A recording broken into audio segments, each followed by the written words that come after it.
It wasn't therapy. It wasn't a man. It wasn't family members. It wasn't nobody that saved my sanity. Do you know what actually saved my sanity? It's soft girl habits.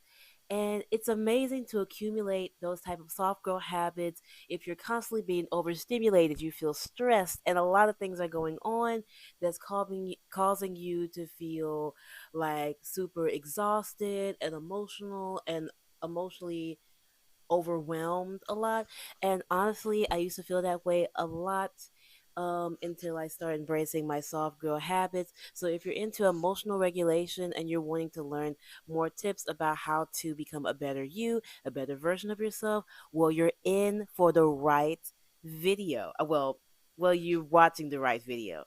And my name is Tandis Charm, and this place on my platform, like on YouTube and Substack, and on my official website, is a place for soft girls who are still becoming, which means women that, don't quite have a brand. They are still living and doing them, discovering themselves, figuring out what they like and dislike.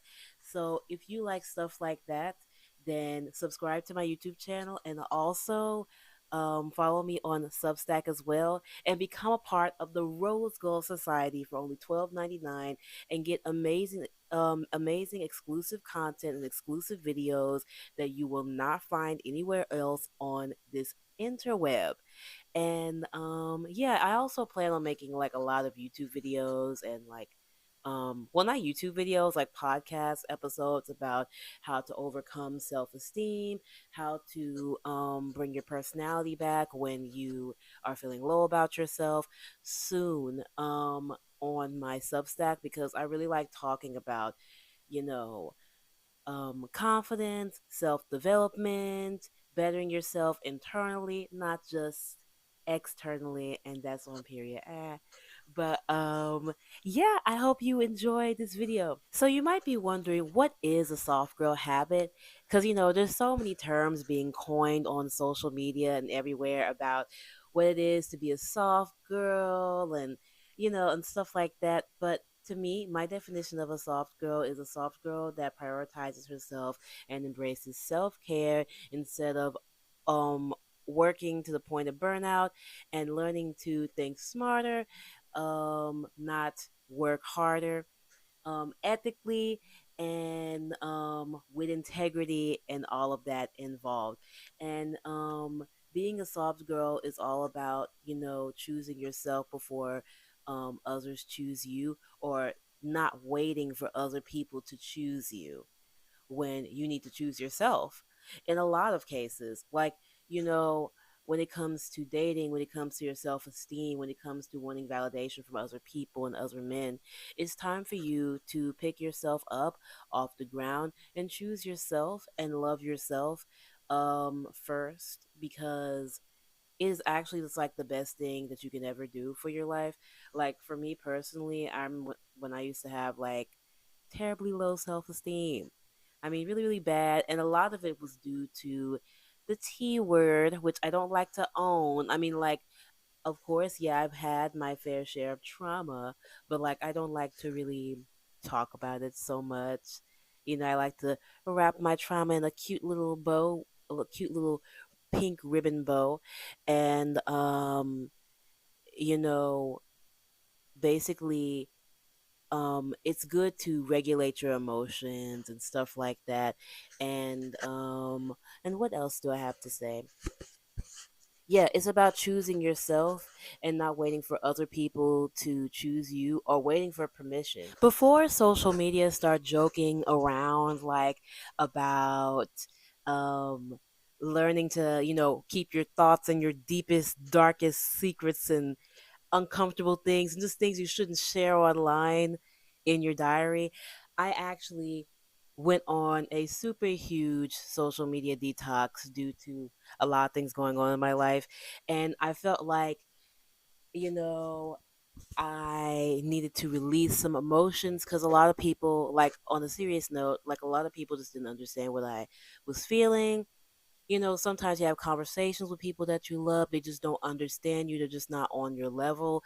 And it's not even about like being shady and being mean, it's just like some people are just not like, we're not on the same page about things, and sometimes it can leave you feeling really emotionally not abandoned, because it's not like a deep feeling, but just like it can make you feel emotionally left out. It can make you sometimes feel like you're in a room full of people and, you know, you're still lonely. You can feel like that. And, um, for me, journaling has helped me heal that part of me that really wanted like closure in a lot of things in my life, or really wanted people to speak up or do more, or not even about people.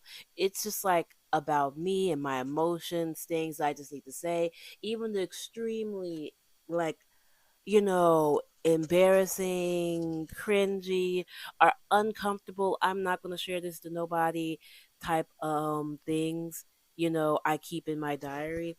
And what I've noticed that writing in my diary has done for me, it really has helped me feel more myself, really tap into my authentic self, because when I was younger, I'm not going to say like I felt molded by everybody else, but like it was just hard for me to embrace my authenticity and embrace who I really was.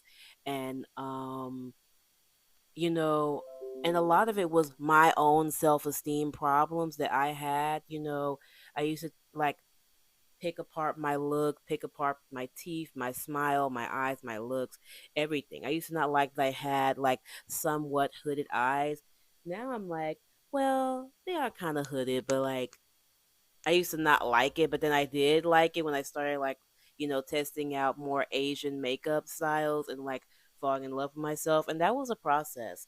And, and in my diary, it really did help me create a space to really heal that part of me by just writing it out without needing the answer, because you're not going to get the instant answer from no one, not God, not the universe, not you, or I don't know, like if you're into some weird stuff, then maybe you will. But even when you do weird stuff or any of that stuff where people try to look for answers out of things, you it's just good to like practice patience and being aware of your emotions. And with just being aware of myself, it really has helped me improve like you know the way I saw myself, because I kind of had body image issues, and like after gaining weight, like I'm no longer a size 4 due to a lot of personal stuff in my life. And um yeah, a lot of personal stuff. It was like really hard. You know what I mean? It was like really hard. And to be a perfect high carb, low fat vegan when I don't always have like amazing fresh fruits all the time around me. So, you know, even though like I gained weight, you know, I learned to properly release my negative thoughts and my negative beliefs about myself in my diary, and it really did help me like become more solid that I'm on camera and I actually don't care that much. And it still is like a process. It's not even like about healing, but it's more like a process, because like every time I go on this camera, like I'm literally telling myself, just like literally I'm closing my eyes and I'm like, it's a friend. Pretend like you're talking to a close acquaintance, because I shouldn't treat the social media like it's my best friend, like just tell all my deepest, darkest secrets and things and uncomfortable stuff to, you know, strangers online.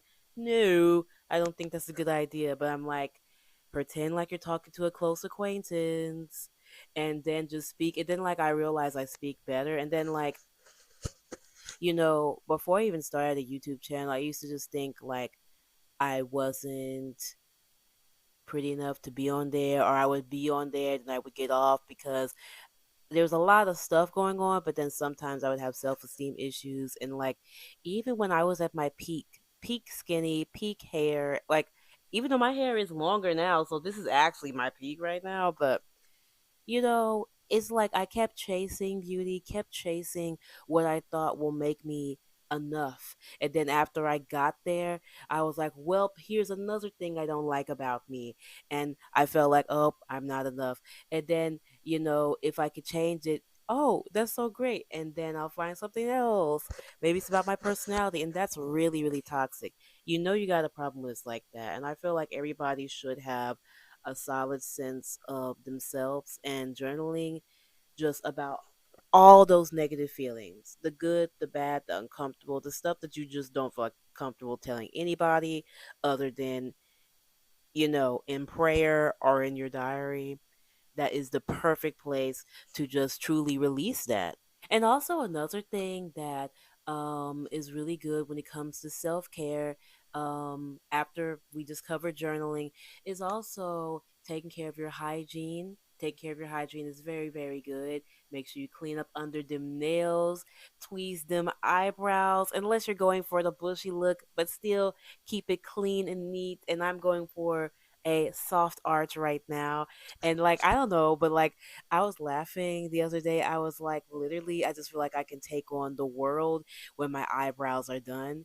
So, yeah, like I'm definitely feeling good, feeling on fleek. And y'all, I feel like my makeup is tea with cheaper products, but still, makeup is tea. But definitely make sure that you take care of your hygiene, clean under your nails, clean under your toenails, keep your nails trimmed, and also wax if needed.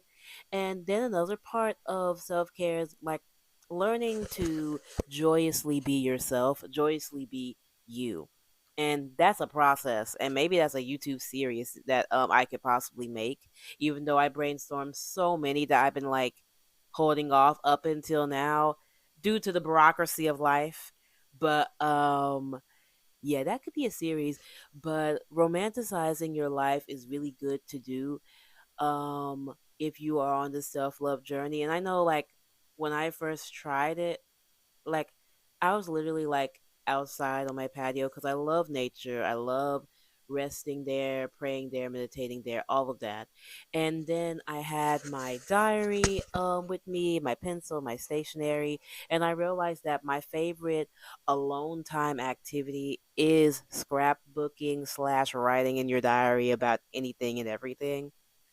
Um and yeah, and also while I was doing that, I was listening to like Peach Girl music, soundtrack, and the Peach Girl theme in Japanese, and like it just makes me feel like I am the main character. Like it really do make me feel like I'm the main character because I love Peach Girl so much, and like I'm not otaku, but like I do have some old favorite cartoons that I like.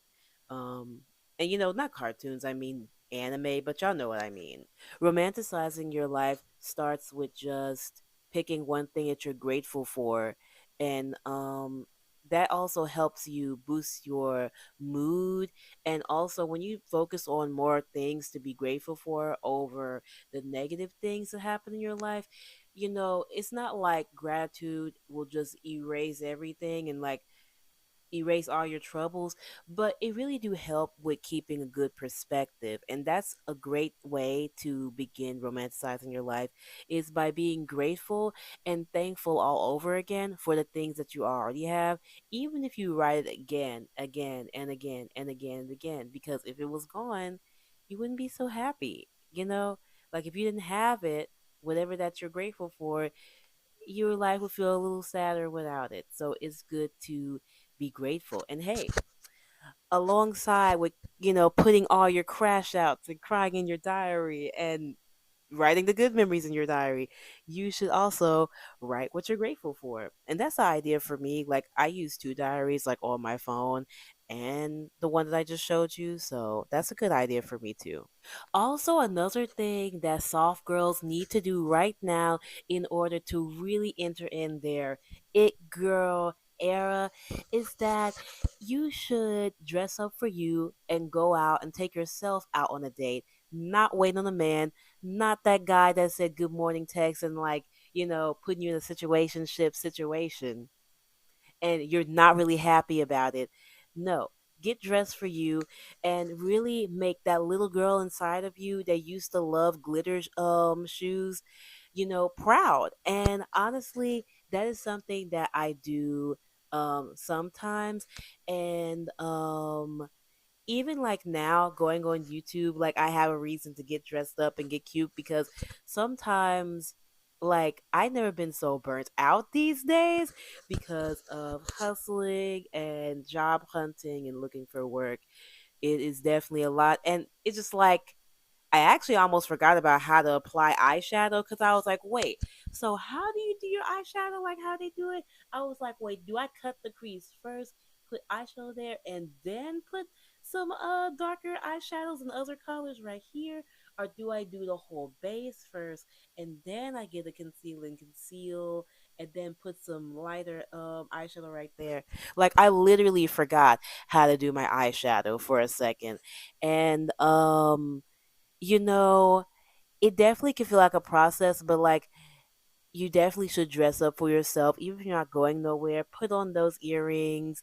Like I said, get your Timu lip gloss and your Vaseline. Put a little bit on your eye on your Okay, so my camera kind of acts kind of weird, but you should definitely dress up for yourself and don't be scared to dress up in a cute dress because no matter what you're doing, like whether you're trying to be modest, if modest dressing is your thing, then that's okay. But if you like to dress like sexy or like short skirts, Bratz doll, Barbie doll situations, when it comes to your fashion style, then you absolutely positively should do that. Because you know why? It doesn't matter why, like, it doesn't matter what you wear.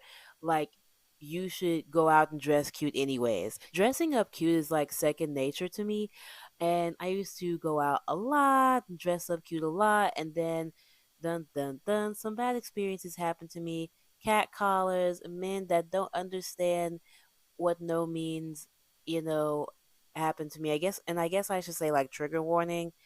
But I just want to be real in this video. Like I'm not gonna bring up anything specific, or nothing to totally like get somebody, riled up. But all I can say is that like I had some experiences happen to me where I felt very emotional and I didn't feel like myself, and I started not wearing makeup that much, being off grid, like I said in a couple other videos where I talked about me and my life, and like that updating video where I update everybody about like what I've been doing.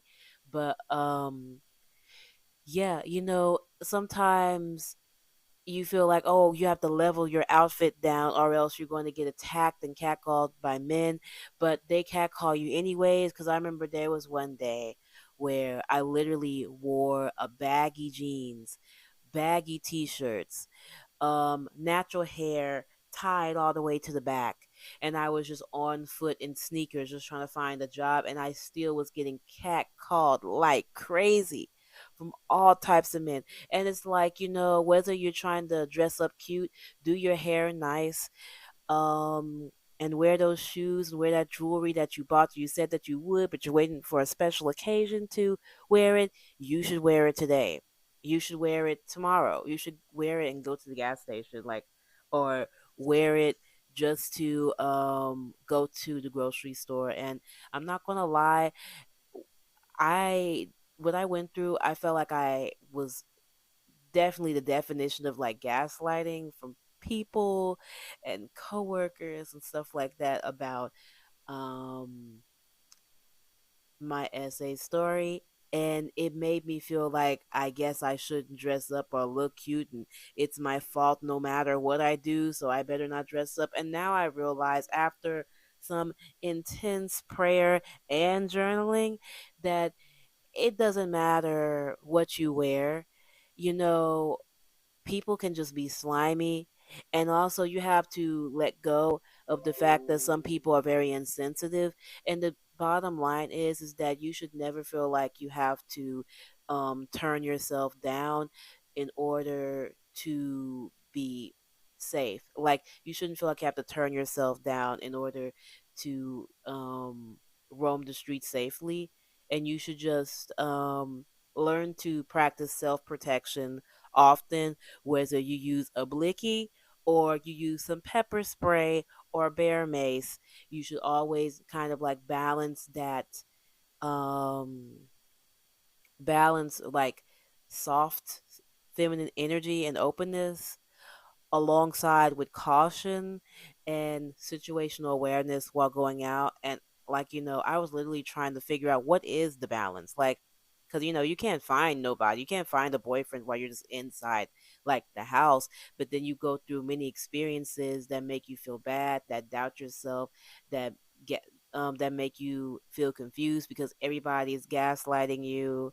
And if you're a black woman that ever went through some SA, you already know how the black community gaslight the freak out of you to make it like they make everything that happened to you like, oh, it's your fault somehow. You like it's you should have not put your bun to the back. Oh, you put your bun in the back. Oh, you should have put it to the front.